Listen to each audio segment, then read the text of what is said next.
It's a family.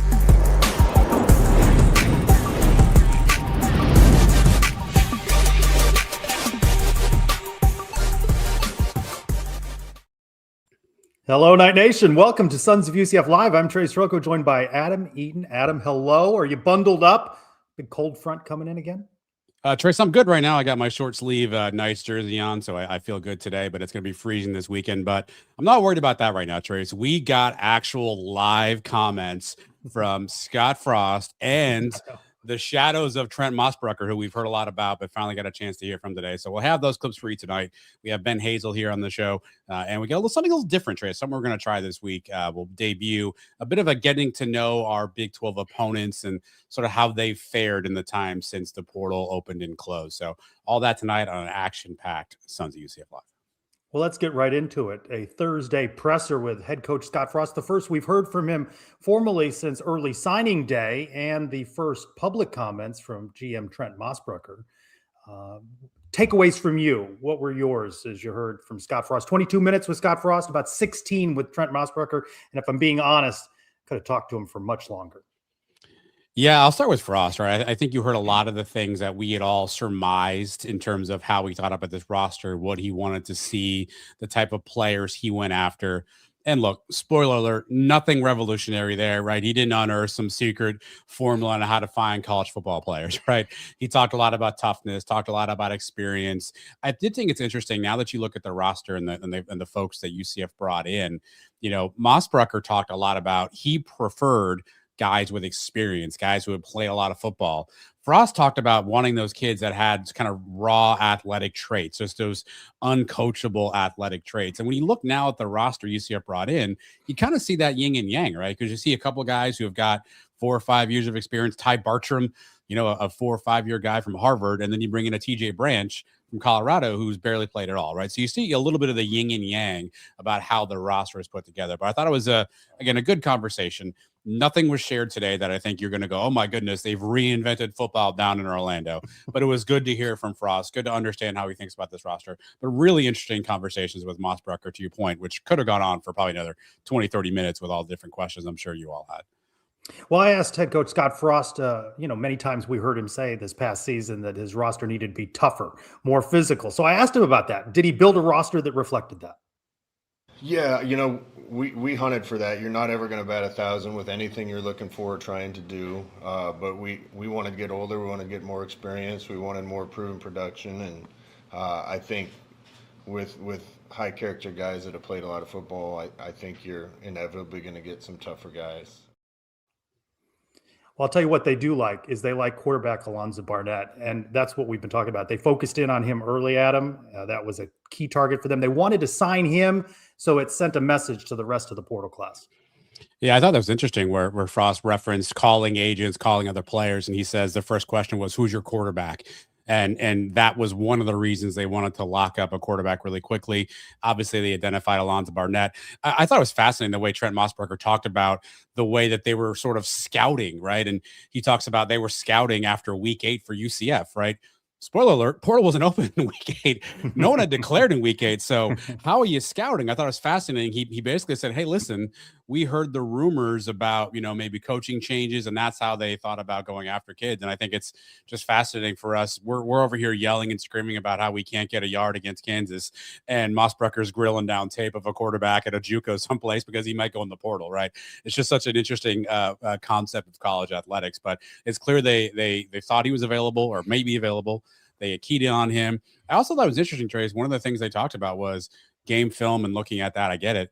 They wanted to hear interviews. They want to read stories. They want to kind of get a sense for how the kid carries himself. And I think it's fascinating, all the different things that kind of go into this evaluation period and the things we don't really think about behind the scenes. But it's clear Barnett stuck out to them, and UCF made him a target early on, and they went and got him.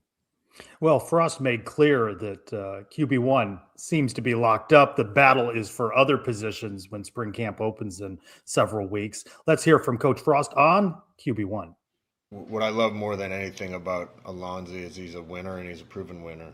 I think when you're a really good team, you have really exceptional leadership from that position. You have somebody that's tough at that position that other people want to get behind and play for and believe in.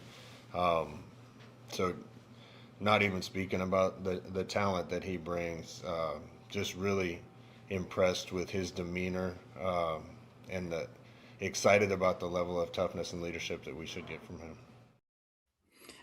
Scott Frost, more smiley than he was at early signing day, he even kind of referenced that he wasn't going to pontificate on the state of college football. He didn't want to make any viral headlines, and for the most part, he avoided any negativity today. Yeah, there's a clip. I think it's the next one, Trace, where you asked him a question and he had a bit of a chuckle and a bit of a smirk, a bit of a pause before he answered. I do think that, he basically said, "Listen, I'm not talking anymore about college football because I think he said I get in trouble for that," were his exact words. So certainly, yeah, he probably heard and digested some of the scuttle and the feedback that was out there overall. But I think this is interesting, right? Last year UCF brought in some quarterbacks, and with all due respect to those guys, and I'm not trying to be demeaning, I think there's a lot of conversation around, did we bring in 4 quarterbacks who are really kind of maybe number 2 on the depth chart, right? Is that kind of their lot in life, the way that they've been used? You can't argue with Alonzo Barnett's experience and the fact that he's won at the highest level. And I do think that's something that speaks to what he brings to this team that is different from last year. Yes, the skill set may be different. Yes, he may have different traits, but he's been on the field. He's been in big games. He's won those games. He's played a lot of football. And I do think that that's something that the staff prioritized. And I think Frost is thinking in his head now, how do I leverage that to influence the rest of this offense and the rest of the team, frankly. So the question that I asked Coach Frost was, with the portal behind you, is it possible, do you think, that you have in one portal cycle built a Big 12 championship contending team? Let's hear from him. Well, one cycle is tough.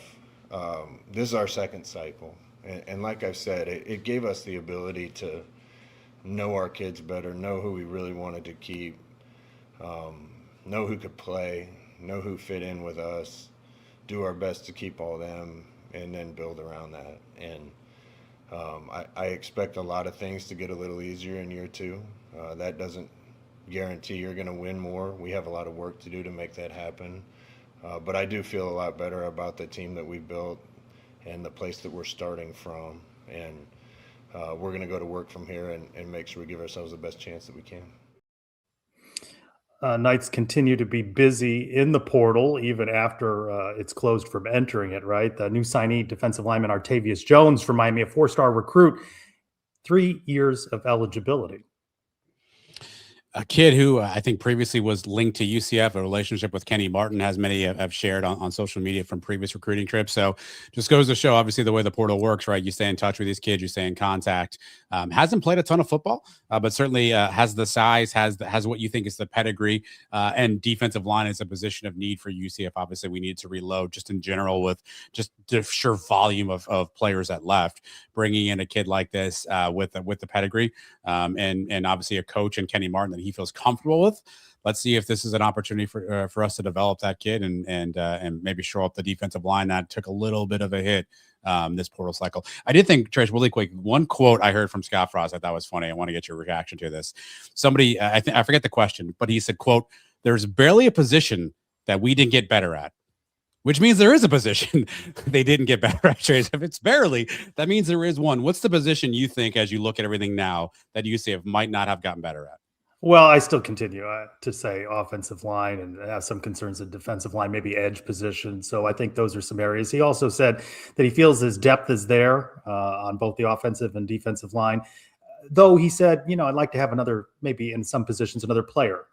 So he kind of indicated he wouldn't mind having another player in there. And I see the comment about long snapper, no special teams questions asked. Yeah. Today.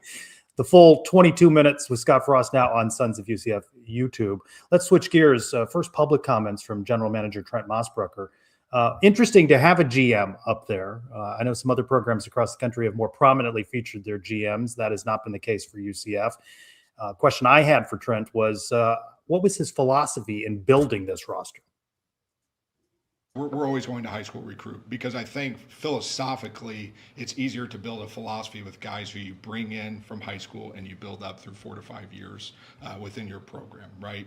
And then those older guys can tell the younger guys the stories of, hey, they asked me to do these things and then they took care of me contractually at the end of the day. For us, it's about two things. It's about production and professionalism. We ask you to do those two things, and then we can have very open and honest conversations about what that contract looks like for you on a year-to-year basis. Interesting. I asked him if they had signed anyone to 2-year contracts, and he said it's something that they're looking into, but they don't have any players inked to those deals. Look, I have to admit, Trace, maybe I'm old man yelling at clouds. I don't know, but just the fact that this was an open, honest conversation about contracts and legal review and re-sign and agents, it took me a minute to calibrate that. That's what I was hearing. That's true. Just because you hear it in the shadows and we've heard the whispers and you hear it on social media, but to have an open, honest conversation where he's talking about contracts and players and talking to agents every day and sort of what that looks like, it just took some time for me to kind of grasp that that's where that was. It's just fascinating to think through how these things work and all the machinations that every school has to leverage in order to make this work. Obviously, some schools we're seeing out there are trying multi-year deals, other things. It turns out, I think the interesting question, I think somebody asked him, basically contracts mean nothing. And he was like, well, they don't mean nothing. It depends on what you put in those contracts. I just think it's fascinating the fact that we're out in the open having this conversation when for years this felt like you don't talk about this, you don't mention it. And all of a sudden now there's a 20-ish minute presser where we're going over everybody's contracts and all the different language permutations. It's a wild turn of events. Well, I went back to the contract talk towards the end of the 16 minutes with Mossbrucker and asked him about UCF, whether it was fully funding its roster through rev share or whether there was also some additional NIL on top of that. And he proved to be a bit of a punter. I'm going to defer that question to Terry and his administration on that. They give me tools, and I take those tools and put the roster together from there. Defer that question to Terry Mahajer. And I've asked Sports Information for a comment from Terry Mahajer on whether it was fully funded through revenue share or also included NIL dollars. I think it's interesting, and I don't know what the answer is going to be, but when you talk about competitive resources, to me, that is sort of like saying we have a competitive stadium. We have a stadium. Yeah, so do 130 other programs have a stadium, but there's a distinction between your stadium and, I don't know, the University of Tennessee's. If you're using rev share, but then you've got a Texas Tech that's pouring millions more on top of that, yeah, you're competitive in rev share, but you may not be competitive across the entire financial landscape. I'll wait to see what they say, if anything. That's a tough question. We've talked about this a lot as media types, air quotes. This is great fodder, right? It's killed 12 minutes off the top of the show for us so far. As alums and as supporters and fans of a program, you don't want this stuff necessarily out there because then the other schools will use it against you. I thought he was also asked kind of where he would rank UCF in terms of the Big 12 and revenue and NAL. And he kind of started to give an answer and then basically was like, not really know. I don't know where everybody's at, but we're competitive. And again, I think it's very clear that this regime wants to be very tactical in their approach. They're not ones that are out there being transparent. They're not talking about what they're working on. Those of us who are covering the team day in and day out, we've been fighting for scraps of info because it's certainly been a little bit different of a tenure with this staff and what they're sharing. And I think that just continues is why show your cards. I think this staff and this regime want to be very tactical, very strategic, and not necessarily as overt with what they're working on. So I'll be curious to see if we get a response from UCF on what that looks like. But I'm not surprised, and candidly, as an alum, I'm not upset that Mossbrucker didn't offer us, hey, everybody, there's a PowerPoint with everything I'm working on. I guess I think I'm okay with that. Terry Mahajer was in the room for the presser, and as it ended, immediately left. I did ask Sports Information, what's the line of reporting here? And I was told that Trent Mossbrucker has that direct line to Terry Mahajer. So it would seem the athletics director is intimately involved in these decisions as well. So I think a lot is on the line now for them. You heard from Frost saying, this is 2 seasons now debunking that year 0 myth. So let's get that talk out of the way. Some making excuses for year 0. He said it's 2 seasons now. So Let's see what kind of roster they put together. On Around the Kingdom, we started talking about quarterback, Barnett. We talked about running backs, kind of getting ready, several weeks out still, maybe a month or so until spring camp. What's that one burning question you have about quarterback, running back that you wish you knew coming out of spring camp? We're not going to get answers, but what would you like to learn from spring camp? Yeah, I'll start with the running backs, Trace. Can that room stay healthy, right? Two of your presumed top 3 running backs are coming off injuries from last season. Duke Watson played in parts of 6 games, I think 100-something snaps. Tavian Swinton didn't play at all last year. Can that room stay healthy? Now, it's football. I get people get injured, but what you don't want is to see year-over-year trends in injuries. So can that group stay healthy? Can that 3-headed monster, as such as it might be, carry UCF to the day? I think quarterback-wise, how quickly can you get on the same page with this receiving core? I think there were times last year where it looked like the receiving core and the quarterbacks were a little disjointed, weren't running the right routes, perhaps weren't on the right reads. We saw a lot of miscommunications throughout there. And again, I think it's the growing pains of new quarterbacks, new receivers, also whatever's happening up front from a line play perspective. You'd like to think with a veteran quarterback like Alonzo Barnett, now an entire offseason. Scott Frost was also very clear. Barnett's QB1. I mean, he candidly said that's my quarterback, and the other guys are fighting for quarterback too, right? So no more splitting reps, no more trying to figure out, who's the best. You've got 9 months now for Barnett to be able to get on the same page with his receiving core and eliminate some of those easy mistakes last year. Same thing with procedure, Trace. I don't need guys not in the formation, getting in the formation. I don't need 17 people in the huddle. Let's clean that stuff up, and let's maybe have a cleaner operation with a veteran quarterback. I think the stakes have been raised. We know what it looked like in the first season with a roster kind of put together, on the fly there, 5 wins. I asked on social media, what would you predict for the Knights now that the schedule's out, now that you've seen the roster? 6 wins, 24%, 7 wins, 48%, 8 or more wins, 24%. Optimistic fans, they've got to show improvement, Adam. There's no one going to be satisfied with 5, and I don't think people are going to be satisfied really with 6. It's bowl game, 7 wins or more, or there's going to be some rumblings. Yeah, I think, you look at it's a favorable schedule now. You have more home games than road games this year. You have more home games in the conference than you have road games this year. You avoid Texas Tech, who obviously is going to be probably a rough shot team this year. Your toughest game is BYU. You've upgraded your roster. I think Eric Lopez said this on Around the Kingdom. Just getting a bowl berth isn't enough. Candidly, UCF almost had a bowl berth this year, right? Technically could have had one. I don't even know. Right? Schools that maybe we did. out. Maybe we didn't. Getting a bowl bid isn't enough. You need to firmly be in that conversation, and I think that starts with 7 wins. I think I said 7 wins on the show you made me do, where I had to pick games like the minute after the season was over. The show you made me do. That show where you were like, pick games right now, Adam. So I think I'll go 7 because I think that's what I said. But I do think 5's not going to cut it. I think 6, maybe you'll get a little 50-50. I think 7 is, where the conversation has to start. Well, we've talked about TCU opening the schedule at home for UCF, and I don't call anything a must win, but an important win. And we kick off this week a series where we're going to look at those Big 12 opponents. And you had opportunity to speak with someone who's an insider with TCU.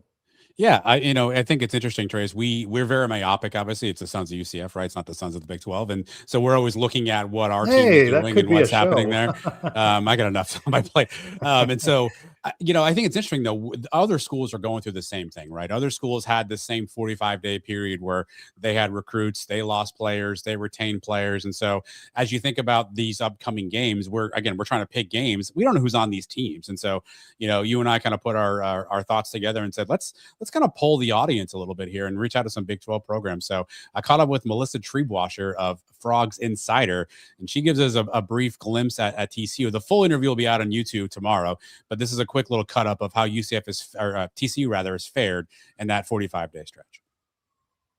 Melissa, thanks again for joining us here on the Sons of UCF. And, like we were talking about, obviously in college athletics these days, really the time in football from the end of the season until the end of the portal, that 45-ish day stretch is super important for all teams as you think about your upcoming roster. And so obviously UCF, a ton of change, a lot of stuff that we've gone through, but curious from your perspective, how TCU has fared over these last 45 days or so. And obviously it kicks off with National Signing Day. I saw TCU had a relatively bigger class. I think 22 commits in that class, 6 overall in the Big 12. Talk a little bit about the signing class, who TCU brought in, and who you or maybe coaches or fans are excited about coming and joining TCU from that class. Yeah, it's been really interesting to watch Sonny Dykes kind of evolve his philosophy around how to treat the portal each of the last few years. After 2022, they graduated so many seniors, they went super portal heavy and really tried to fill holes, and it was a disaster. TCU went 5-7. Culture was an issue. There wasn't a lot of leadership, and the team really looked lost. And so, in the years since, you've seen a more concerted effort to go heavy in the high school ranks, and then try to be really judicious in their spending in the portal to find high value, high impact players that have multiple years of eligibility and fill in with the occasional grad transfer or senior to kind of top off some positions that needed the experience.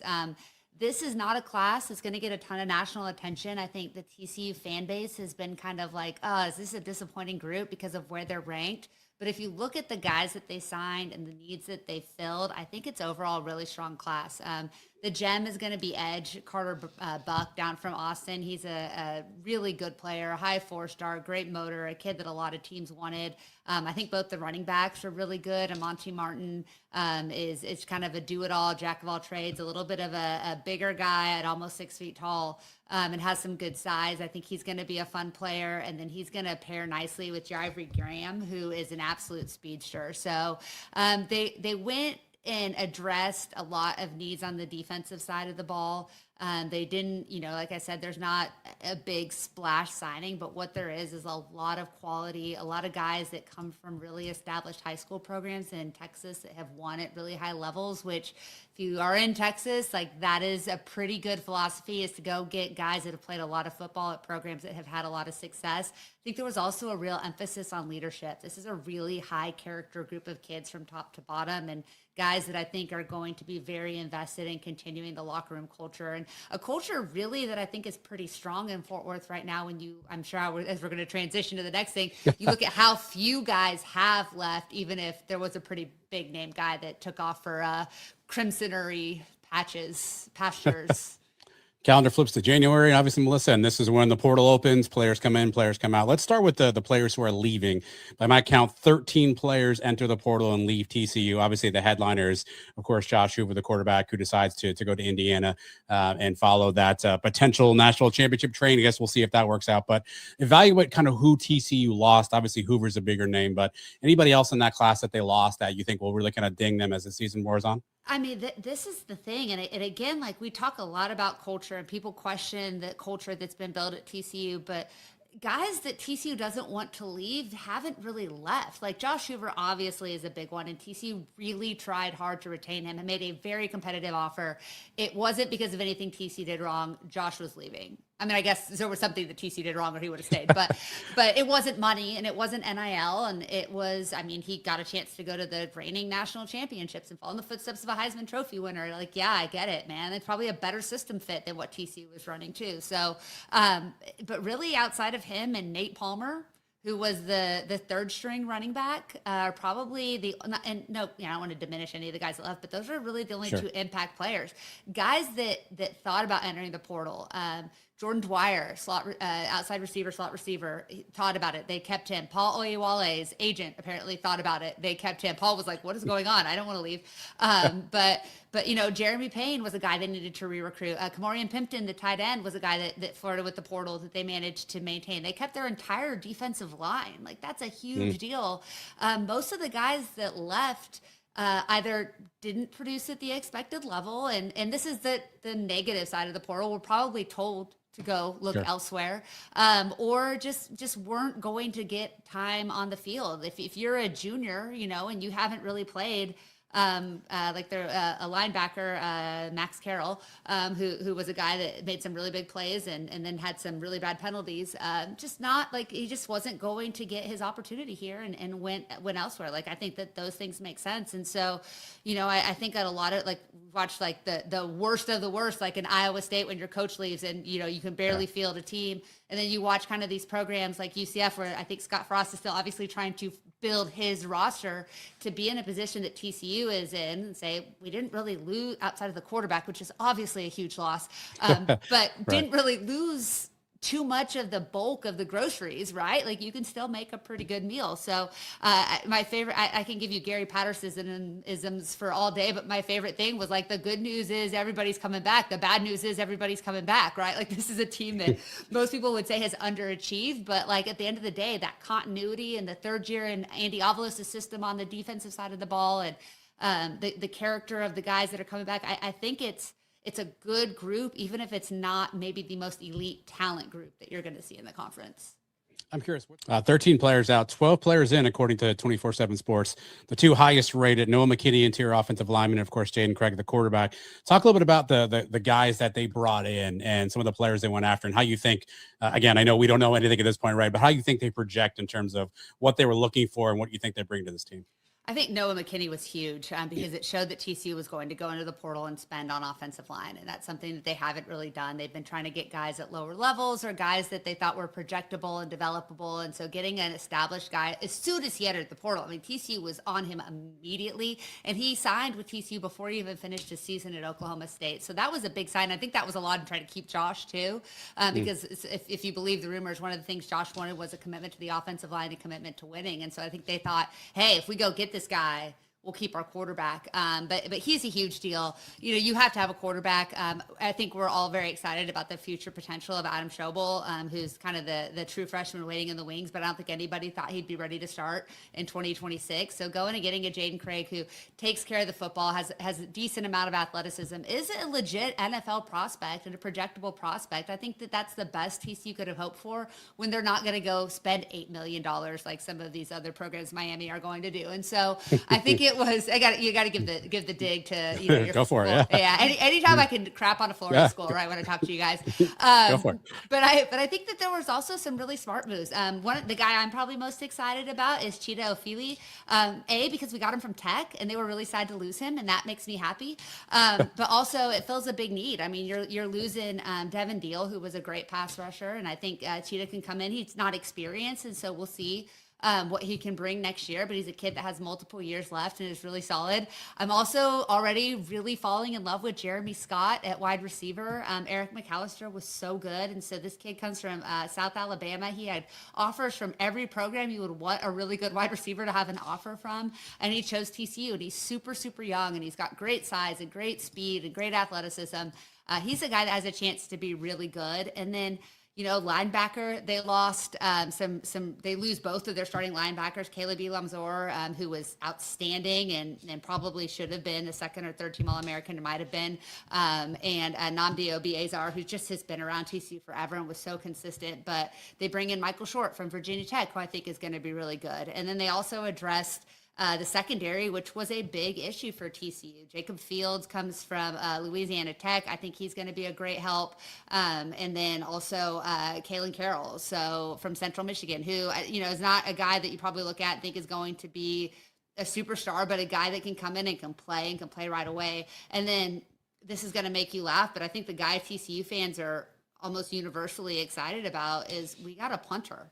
And TCU has not been good at punting for a long time. It's been several years of not being able to just boom one. And they got a kid that can absolutely boom one. And he has an incredible mustache. And that's really important for a punter. So his name is John Hoyt Chance. He comes from Louisiana Tech. And so, a guy that I think he averaged almost over 49 yards a punt last year. So that's a big deal. So I think, again, not a bunch of superstars, not a bunch of big names that are going to blow you off the page. They didn't set records in NIL spending, but they were really smart in what they got and how they filled needs. Well, the most important question, Melissa, in 2026 of college athletics is, how's your NIL? So how does TCU rate rev share wise, obviously, and then NIL? I know we don't all get the real numbers in NIL, right? But from your sense of what you've heard, how do you think TCU stacks up in terms of what they're giving out rev share and what they're able to offer via NIL? So football wise, I think we're doing well. We're not Texas Tech. We're not BYU, who is, but Texas Tech and BYU. I think this is what I know to be a fact. I know TCU is 100% in on rev share. They are spending money, but I also know TCU, and I'm very happy about this, really values women's basketball. We've seen that. They're not afraid to spend there, and they really value baseball. We've seen that, and that's going to be something that's really important. But the brunt of where that's come from is basketball, men's basketball, where Jamie Dixon will tell you all of the times that he's, one of the most disadvantaged positions in NIL in the Big 12. He's absolutely right. That's not just complaining. He's correct. What I think TCU's philosophy is, best as I can tell, there is money. There is definitely money. There is money to go around. If they had needed to find $6 million for Josh Hoover, and that would have been the number to keep him, there was $6 million for Josh Hoover. I'm very confident in that. Josh Hoover didn't want TCU $6 million or what. I don't think it was 6. I think it was 4.5 to 5. But they could have found that money for him. What they will not do is go and spend $6 million on DJ Lagway. Hopefully that's not what Baylor did either. Although Lord knows they have money because they had no players. I think that they're not afraid to spend, but they're not going to spend just for the sake of spending. There's not going to be a TCU tax that you're going to pay to choose TCU over another school. Howard Sampson, a kid at Texas Tech, the offensive lineman, was very interested in TCU. TCU was very interested in him. When he started playing numbers against the two schools, TCU bowed out. Same thing happened with Brockmeyer, who went down to Miami, TCU center. Same thing. They were willing to pay him to keep him, but then when these agents and these families start going back and forth, TCU bowed out and said, "We're not going to pay the blank check, play the blank check game." Sure. That's kind of what I said. So I don't think money is a problem, but I don't think TCU is going to spend stupid money on football. Our old alumni that are rich, which there are many of them at TCU, like their names on buildings.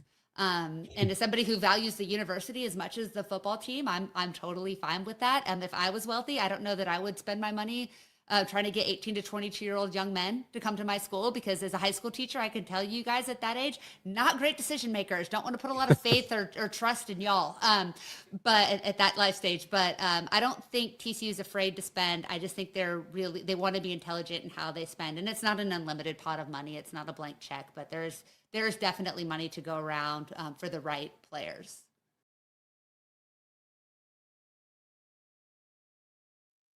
Melissa said, Adam, you and I have never had a conversation in which we've talked about $5 million not being an issue to sign a player. No. She said that, and I was like, wow, like Josh Hoover just out here being like, nah, I'm good. I'll take Josh Hoover just wanted somebody else. else's $5 million, not TCU's $5 million. The full interview, much longer. Melissa knows her stuff. Great guest to have. Yeah. We'll have up on Sons YouTube on Friday. Yeah, just knows TCU inside and out. We talked a little bit about coaching changes at TCU, some of Sonny Dykes' philosophy, and some of the sort of the prototype of player they go out from the portal. So that'll be out there on YouTube, and we'll try to grab a couple of the other teams that UCF will play in the early part of the schedule here over the next few weeks, just to check in and see how other schools have fared now that this 45-day full sprint cycle of player acquisition has come to an end. Maybe. Shifting gears, men's basketball back-to-back wins at Colorado home versus Arizona State. Nick Williams has our men's basketball minute. A major headline for UCF men's basketball's last win would say, team somehow finds a way to get a W. The Knights have faced adversity all season long, and after Tuesday's 79-76 thriller over Arizona State, some fans are probably wondering how they got into that position. Well, shooting 1 for 10 from 3 in that first half was a part of the reason why, and it's an area of the game that head coach Johnny Dawkins knows he needs to improve before the second half of the season. I mean, I thought they're very long. They're one of the longest teams in the country. I mean, I don't think, people realize how big and long they are until you're out on the floor with them. And so, they make it difficult for you. They challenging all your shots. I thought we had a few open looks that we didn't make, but they contested with their length, and they can bother you out there on the floor, and they did that. It'll be a shootout at high noon as UCF takes on number 11 Texas Tech at home with a tip-off set at 12 p.m. I'm Nick Williams, and this has been your Sons of UCF Men's Basketball Minute. Thank you, Nick. At Mr. Matt Dolan with our mailbag question of the week. What color is Ben Hazel's bow tie going to be? Let us ask the ESPN Plus basketball analyst who joins us now to break down the Knights. Ben, what are we sporting? We're keeping it just with the classic basic blue. You got your polka dots. We're keeping it really chill. I love Nick's little takes, but man, definitely had a vibe like we lost. I feel like we won the game. Wow, Ben is. I feel like Ben we're is a on- team that figures it out, not a team that just shot it bad and like we just figured out, lucked up into a win. I think we're kind of one of those teams that might just be good and we figure out ways to win. Just and my to opinion. your point there, an older, different UCF team might have had back-to-back losses to Arizona and Iowa State, and then stumbled on the road in a difficult environment in Colorado. But the Knights battled back in that one and got an important road win to begin this 2-game stretch. I mean, we're seeing it up front and personal, how fine a line it is between winning and losing. We have almost seen replicas of these situations where we just fell one shot short, right? There is something to be said about this unit and their ability to stay engaged and get over the hump by any means necessary.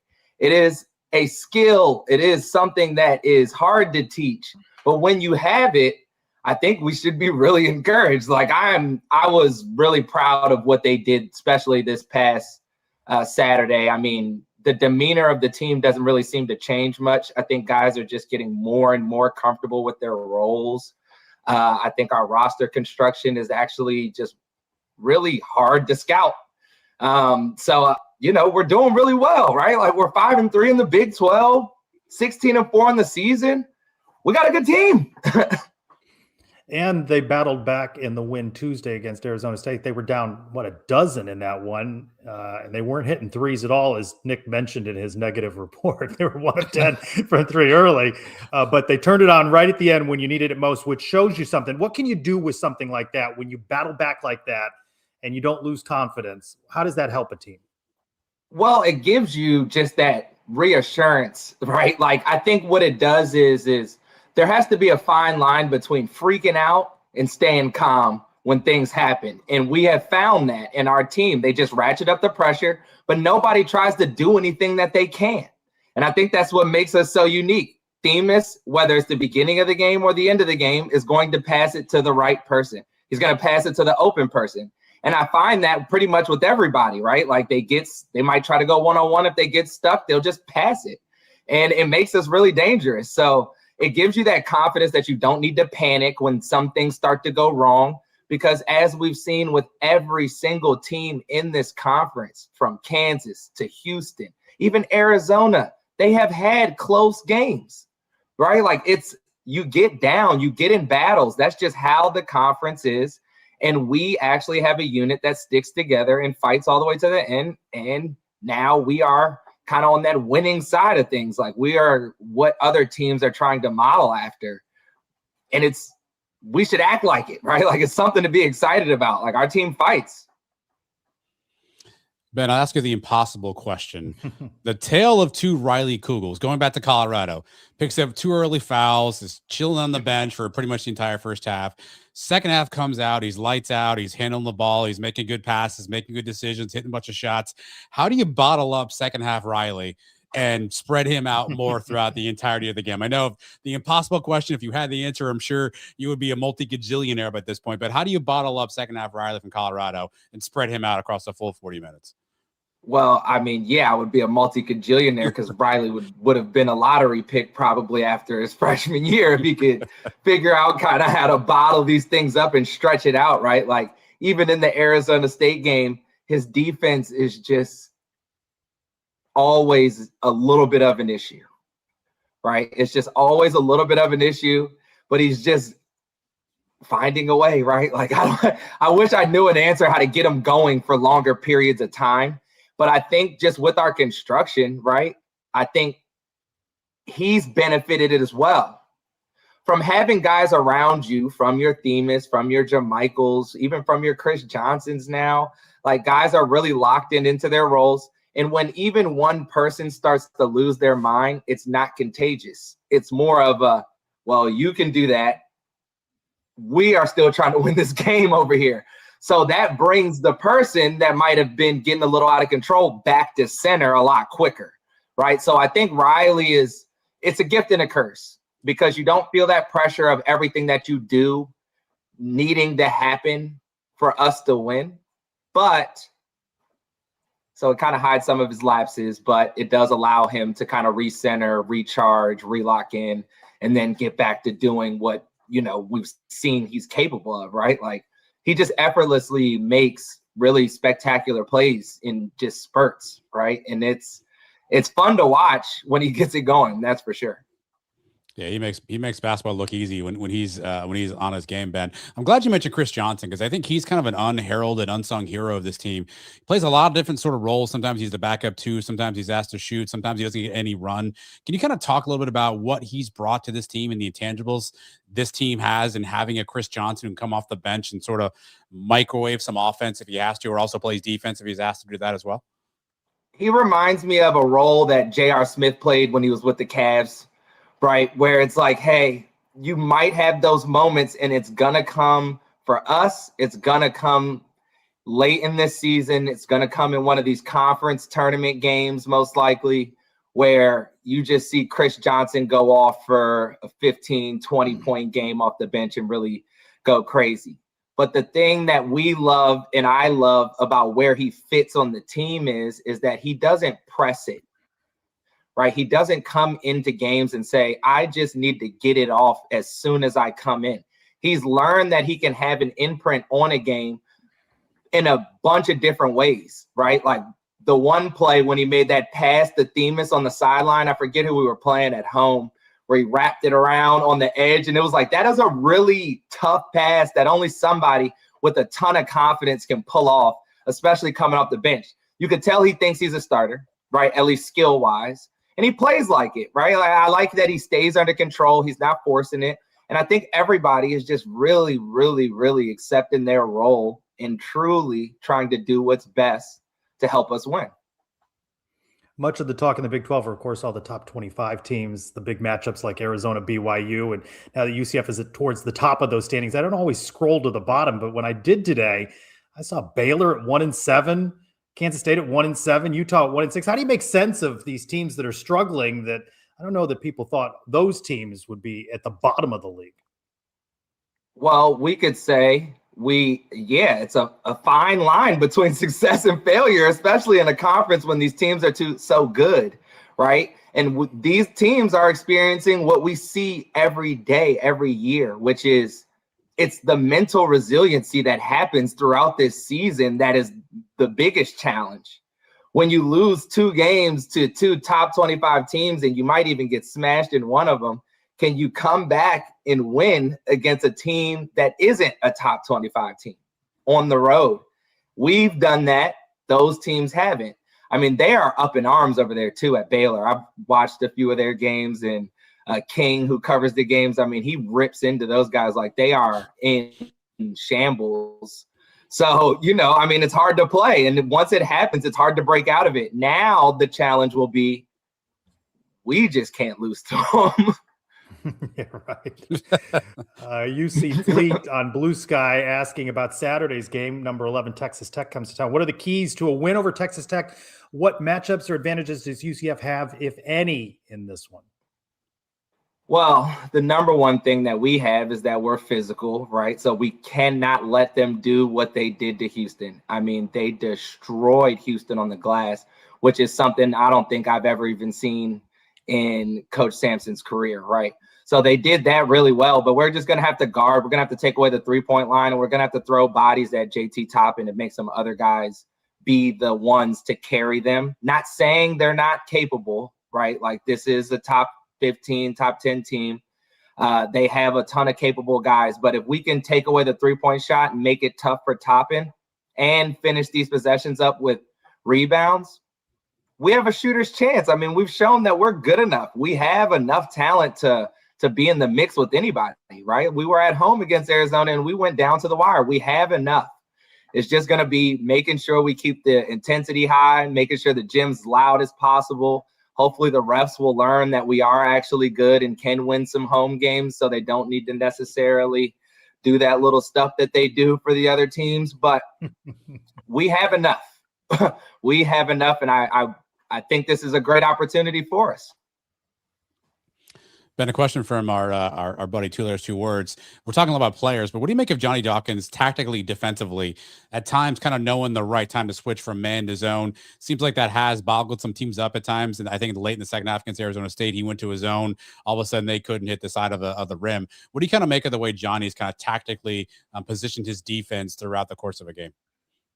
Well, I think he does a great job, especially when he switches zones. His timing, you just called it out, like, has always been spot on. I mean, he did it against Kansas, right? Especially even years ago.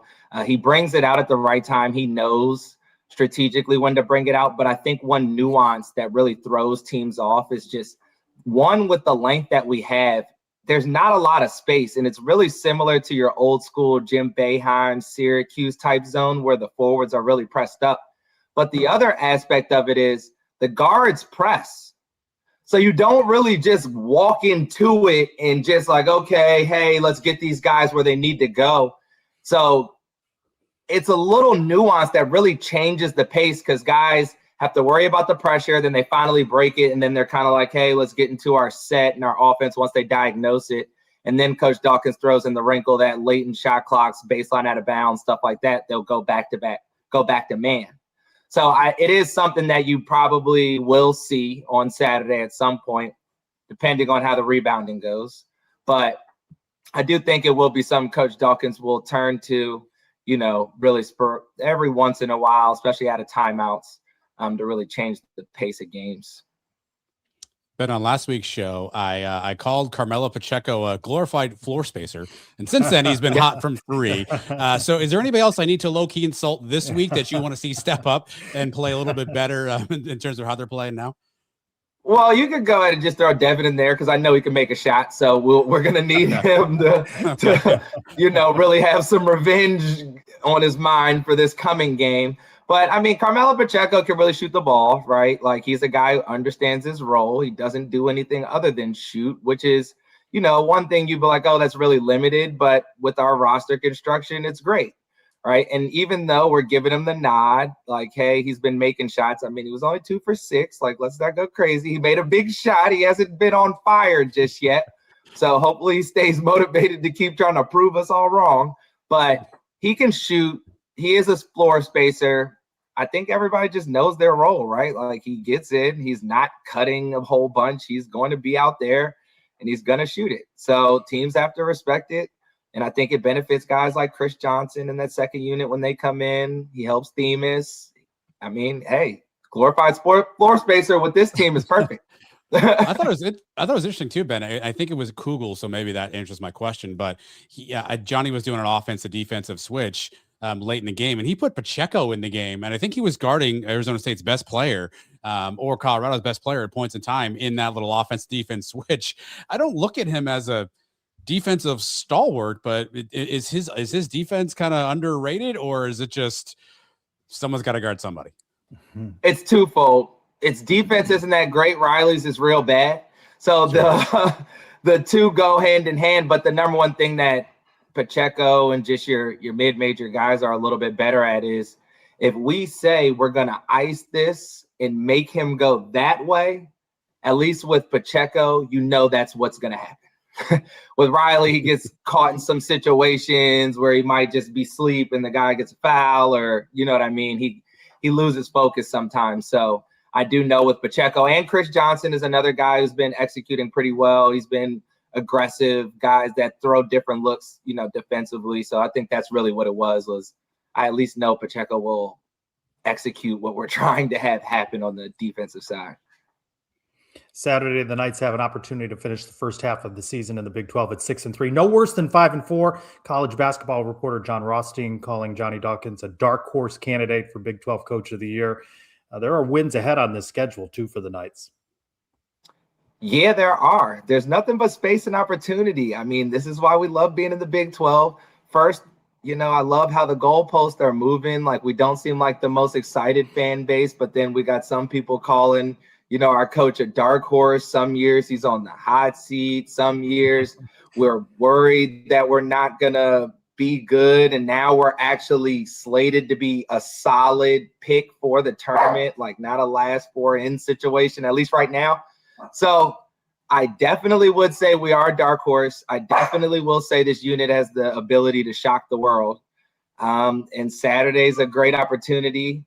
I'm really looking forward to it, and I hope they show well. Going to be an interesting week. Texas Tech, then Houston on the road, and we'll talk to you more about all of that next week on Suns Live. Thanks, Ben. Go Knights. Thanks, Ben. All right, charge on, Ben. All right.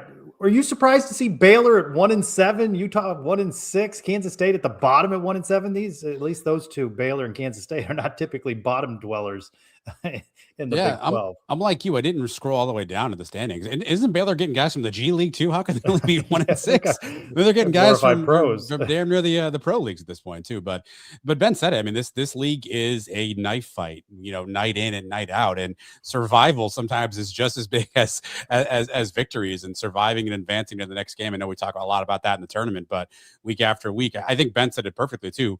How quickly can you as a team just move past getting smashed by 25 on the road at an opponent, and then turn around the next game and play a top 15 team and win, right? I think you have to have short memory in the Big 12, and so far so good for the Knights. Let's see. It's a tough stretch. Again, another 2-game stretch that's going to be brutal, Trace. But you'd love a split if you can find a way to make it happen on these next 2 games. You'd love a split, because after Houston, it's on the road at Cincinnati, and that's going to be tough just because of the nature of the rivalry. The Big 12 race heating up. We're approaching the halfway mark. Jeff Allen has our Big 12 minute. As we're about to turn the calendar to February, here's how the standings look as we near the halfway point of the conference schedule. Top-ranked Arizona holds down the top spot with a perfect 8-0 record. Number 10 Houston and number 11 Texas Tech are a game and a half back at 6-1, with Tech holding that tiebreaker scenario so far after their recent win over the Cougs. At 5-2 and 2.5 games back are number 13 BYU, number 14 Kansas, and number 8 Iowa State. And another half game back of them are UCF and West Virginia. And by the way, that is 6 Big 12 teams in the top 15. If my math is correct, that's more than a third. This weekend's action is already in progress at the time of this recording, with Colorado and Iowa State facing off. Check your favorite sports app for the final of that one. On Saturday, we have Cincinnati at Houston at noon on Fox. UCF hosting Texas Tech also at noon on ESPN2. We have a Grand Canyon State matchup between Arizona and Arizona State at 2 o'clock on TNT and True TV. Baylor and West Virginia square off at 4 o'clock on ESPN2. BYU battles Kansas at 4:30 on ESPN. Oklahoma State takes on Utah at 6 o'clock on ESPN2. And on Sunday, Iowa State has a quick turnaround after tonight's game as they travel to Kansas State. That is a 2 o'clock tip on Fox. With your Big 12 Minute, I'm Jeff Allen. Perfect lead into the latest edition of the 365 Sports Newsletter, which is a look all across the Big 12. Ah, yes, Trace, the 365 Sports Newsletter, available at 365sports.video, of course. Where else would you find a newsletter? But 365sports.video, of course. This week, we at the Suns are contributing, talking about UCF's schedule. So we break down the schedule for the Knights, but obviously every team in the Big 12 is featured there. So 365sports.video is where you get it. You can sign up. It's in your inbox every Wednesday morning, and the Suns will be contributing all season long to this to the UCF content. So check it out and give it a sub. Men's basketball heating up. That's the topic for the Pegasus podcast. We talk about the schedule breakdown. That's something we talked about on Around the Kingdom. Here's a look at both shows.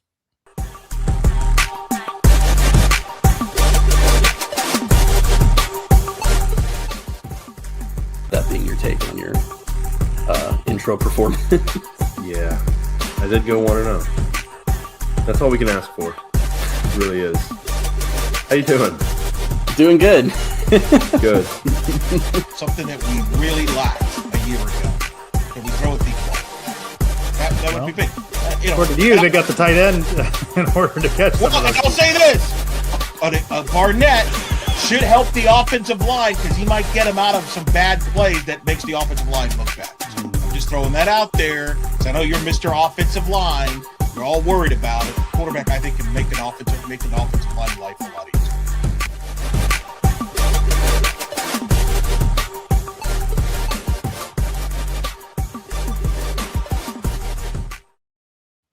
Methinks that debate is going to continue between Elo and I on the quarterback. Can he save the offensive line?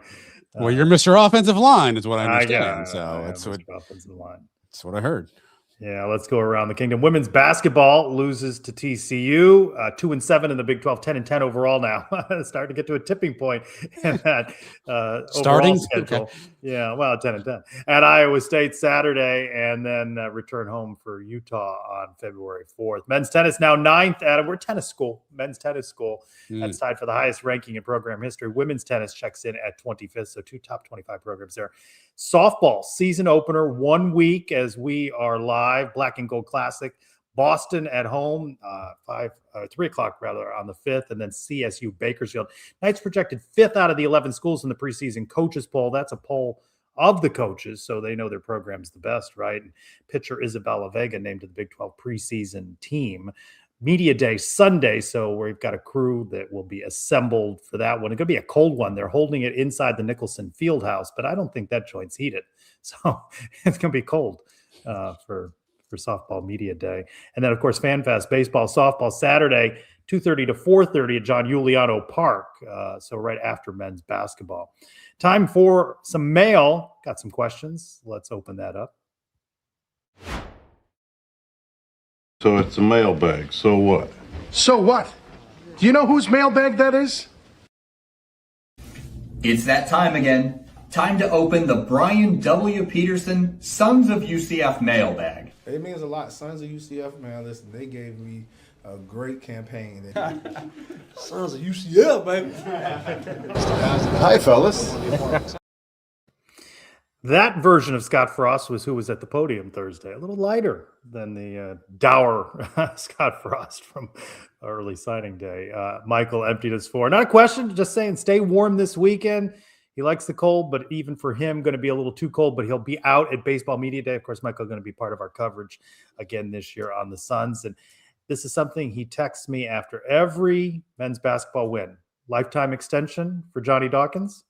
I always answer yes. So, listen, I don't know how to answer that because there's part of me that thinks this administration would actually do that. There's also a part of me that doesn't think they would do that. So I'd flip a coin on that one for sure. But no, listen, if you want baseball coverage, follow Michael on social media too, by the way, at Emptiness4. Nobody knows baseball as well as Michael. He's got you covered. Scrimmages. I don't care if the guys are stretching. Michael's out there giving you a report, giving you some analysis. Nobody's smarter on baseball than Michael, Emptiness4. So make sure you follow him on social media. Mary Ashbaugh 6. Are we done with the portal? I thought we still had positions to fill. Another center, more defense. They've got a couple of positions, right, that they could find somebody. And we still have a signing day, too. They could possibly ink a high school kid, right? Yeah, I mean, technically speaking, you only had to enter the portal by the January 16th date.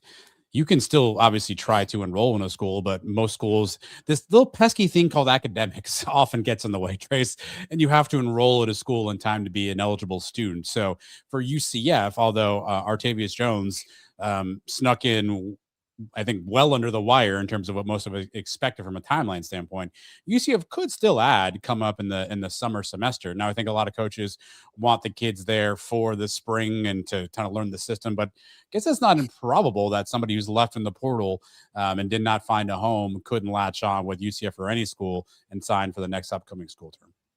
And as I look on my screen at the questions, I realize I left a couple out. So I'm going to look at my phone for those. Black Gold _Ed. Oh, wow. Hold on a second. A clerical error by one Trace Strelka? Yeah. I copied them. I don't know where they are. Don't you have interns? What do you do? We got a lot of Where's Nick Williams? What's he doing? Grok AI, I don't know what the hell that means, says UCF will not win a football natty in the next 50 years. Do you agree? I could give a flip with Elmo's. Twitter I thought we were about to. I thought Miguel was going to hit the dump button on his first. No, I love Black Gold _Ed, but I don't think those AI predictions of who's going to win for the next 50 years mean anything. You? Yeah, I believe it's Grok AI, and that's the what I call it. I think you almost called it the Patriots tight end, if I heard you correctly. Gronkowski. It is the X or Twitter version of AI, and so yeah, probably not accurate.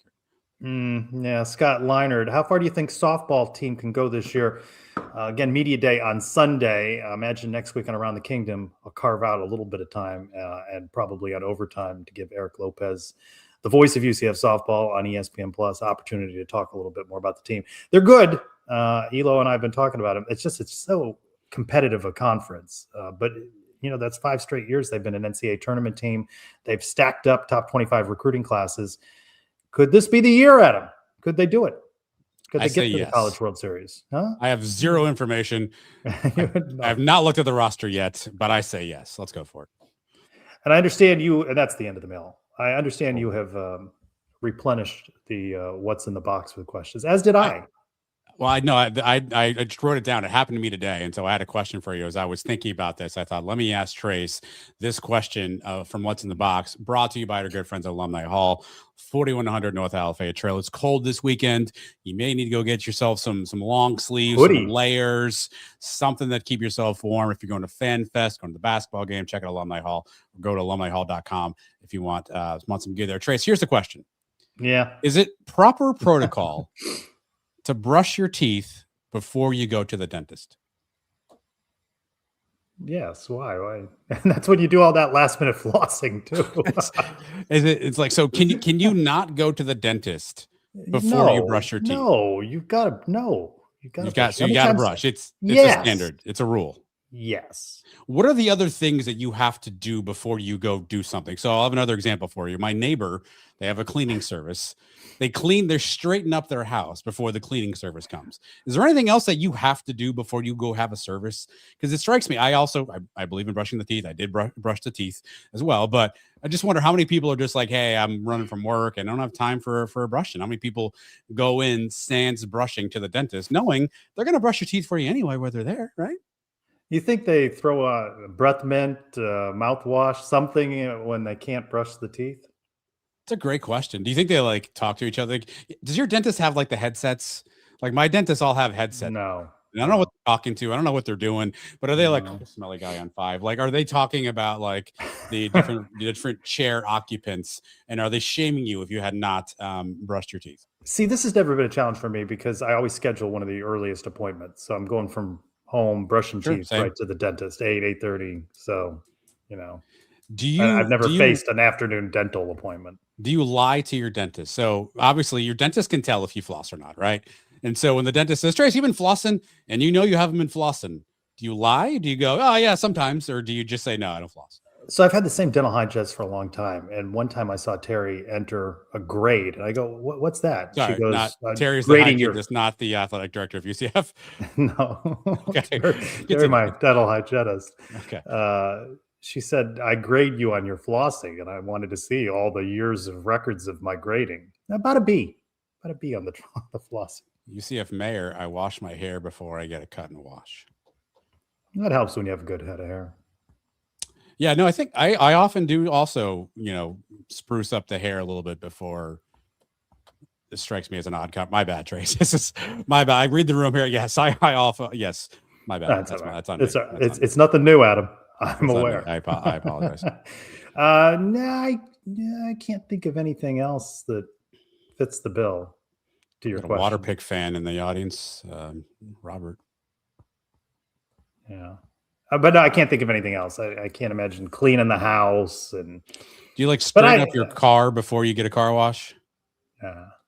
No. Do you get a car? Do you wash your own car, or are you a car wash guy, or just let it be? Yeah, just let it be. I don't care. When's the last time your car? It rains enough. Okay. Any soap involved in that, or no? No, it's fine. Yeah. All right. Well, that was fun. I'm glad. Did you have a dental appointment today? Is that what? I did. Yes. Yeah. Everything good? No. Listen. I don't know when my actual adult teeth settled in. I don't have the exact dates, so I can't give you the. Let's just say we're going on a 40-ish year streak. No cavities. You've never had a cavity? Never had a cavity. Never. Did you have your wisdom teeth out? I do have all 4 wisdom teeth removed. Braces. I wish I had braces as a kid. Unfortunately, it was not in the financial portfolio as a youngster, so I did not get my teeth corrected, which is an issue now, and I'd like to at some point have that done. I have elected, however, to have both of my children's teeth corrected. So Addison's completed her brace cycle. Aiden's on his right now. So maybe after that, maybe Dad will check into that. But no appliances were involved in the making of these teeth. They make them like they're invisible now, so you don't have to worry about that. In fact, they even call it Invisalign. Yes, but it's I never had them. I never had braces. The price, not invisible. That I can tell you. Still pricey? It's enough to. What's go, a set of braces run you? Well, it depends. Listen, this is like getting a car mechanic done, because sometimes you need this. You got to have it tightened here, and there. Multiple sets. I mean, you're in the $5K range, just depending upon $5,000 for braces. Yeah. Well, there's also insurance cover stuff, and what do they not cover? You got X-rays. You got to get them tightened. You got to get new rubber bands. They got to take this thing off. You want clear braces, Trace? You got that's more money, right? You need Invisalign. You have to straighten your teeth. It's sort of like it's sort of like getting your car fixed. So did you fess up to the dentist about your flossing? I'm not a floss guy. No. Patrick Nurse cleans up the house before the cleaning service. Makes everything go faster. $500 in India. It's not happy. Listen, I haven't traveled in a while, Magusto. This could be. Is this kind of like that thing where you go to Turkey? Sorry, no, never mind. Well, that's kind of. I didn't realize what I was about to say, and then they changed the name of that country, though, too. By the way, Turkey. There's a joke that a lot of folks go to Turkey for hair stuff. So. Oh, well, just on a theme here. Again, my bad. My fault on that. There's social media memes. I think we're going to have that up soon. No, I thought we had a new segment coming soon. We're working on it. We tweak the show. Okay, I didn't know. I didn't know if that was coming tonight or not. No. It wasn't. No, you're not. I know now. We've got Nick Williams. We'll have a recap of the Frost and Mossbrucker pressers. That'll be coming soon. We've got Johnny Dawkins' press conference covered on Friday by one of our new interns, Octavius Lawrence. Miguel behind the scenes doing a great job running the buttons for this show. Rumor has it you're going to be at men's basketball this weekend, so there'll be an Eaton sighting. I don't like to dox myself, Trace, but it's very likely that I will be there. And this is the first show I have ever done where I didn't click any of the buttons. I don't know what to do with my hands. Like I'd usually, one time you said Nick Williams, and I literally almost went to the mouse because I was like, oh crap, I don't have that queued up. So Miguel is in the background here running all the buttons and is absolutely doing a great job. So thanks to Miguel for keeping the show on time and keeping us on task. Felix is writing for us. There are new articles at sonsofUCF.com. We've got new shows next week. We got Baseball Media Day next week. So a lot of things. And hey, I'm going to be in Houston for work, and we'll be at the UCF Houston basketball game. So we'll have some coverage from the road, which is a nice opportunity as well. So we want to thank Ben Hazel for being here. Be sure to watch the TCU preview with Melissa. That's good stuff coming out on Friday on Sons YouTube. For Adam Eaton, Miguel behind the scenes, I'm Trace Rocco. Go Knights. Pardon? What's up, y'all? It's your boy, Ryan Scholar. I want to thank you for watching the Sons of UCF. They show him on the Jumbotron at the games, and the student section goes insane. I did that just to annoy you. I know. No, it's fine. No, I don't mind him. I talked to him. I mean, so you guys are friendly. Yeah, well, we talked one time. It was friendly. What was the conversation? I just don't understand the big deal, but as long as everybody, he's just a kid going to school. Very popular. He's doing his best. He's a student legend. I mean, that's why Miguel. I figured for Miguel's first show, I would throw a Ryan up there. He's a student legend. You also purposely did not say Melissa's last name, yes? Treebwasser. Okay, good. But you avoided it the first time. You just called her Melissa as if though she's your dental hygienist. I don't think that she is. Terry's my dental hygienist. It's not Navahachi. I heard. Yeah. All right, Miguel, punch out. And this is where